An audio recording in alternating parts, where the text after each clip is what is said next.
Hi everyone, welcome to good reviews channel.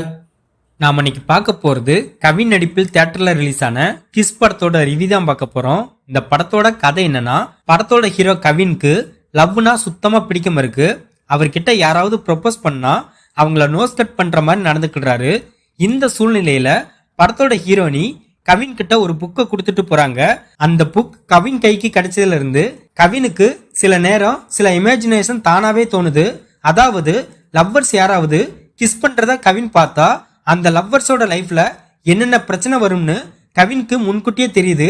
இந்த book வந்ததுல இருந்து தான் இந்த மாதிரி நமக்கு தோணுது. அதனால இந்த புக்கை ஹீரோனிக்கிட்டே மறுபடியும் கொடுத்துடலான்னு முடிவு பண்றாரு. ஹீரோனி டான்ஸ் பிராக்டிஸ் கிளாஸ் நடத்திட்டு இருக்காங்க. இந்த டான்ஸ் கிளாஸ்ல ஹீரோவும் ஜாயின் பண்றாரு. ஒரு கட்டத்துல ஹீரோனி கவினை லவ் பண்றாங்க.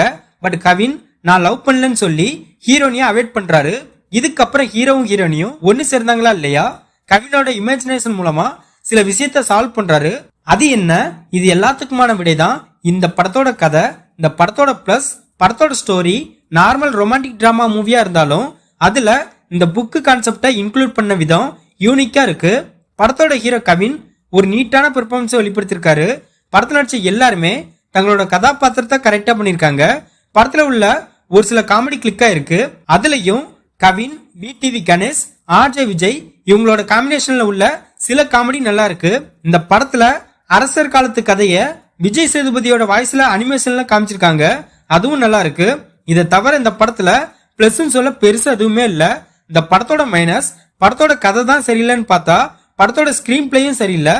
படத்துல உள்ள ஒரு கேரக்டர் கூட ரைட்டிங்ல ஒழுங்காவே டிசைன் பண்ணல. அதனாலதான் இந்த படம் இந்த அளவுக்கு முக்கியம் இருக்கு. படத்தோட லவ் போர்ஷன், எமோஷனல் சீன்ஸ் எதுவுமே நம்மள கனெக்ட் பண்ணல. படத்தோட ஃபேமிலி போர்ஷனும் ஏனோ தானம் தான் இருக்கு.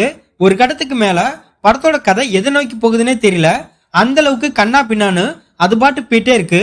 படத்துல அடுத்தடுத்து பாட்டு வந்துட்டே இருக்கு. அதுல ஒரு பாட்டு கூட உருப்படி இல்ல. படத்தோட ஹீரோனி பிரீத்தி அஸ்ரானி இதுக்கு முன்னாடி அயோத்தி படத்துல ஒரு சூப்பரான கேரக்டர்ல பார்த்தோம். பட் இந்த படத்துல அவங்களுக்கு இந்த கேரக்டர் சுத்தமா செட் ஆகாத மாதிரி இருக்கு. படத்துல தேவையில்லாம நிறைய சீனை உள்ள வச்சிருக்காங்க. குறிப்பா சொன்னா ஒரு 2K கிட்ஸ் லவ்வ ஹீரோ சேர்த்து வைப்பாரு.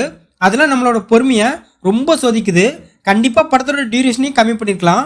இந்த படத்தை சதீஷ் கிருஷ்ணன் டைரக்ட் பண்ணிருக்காரு.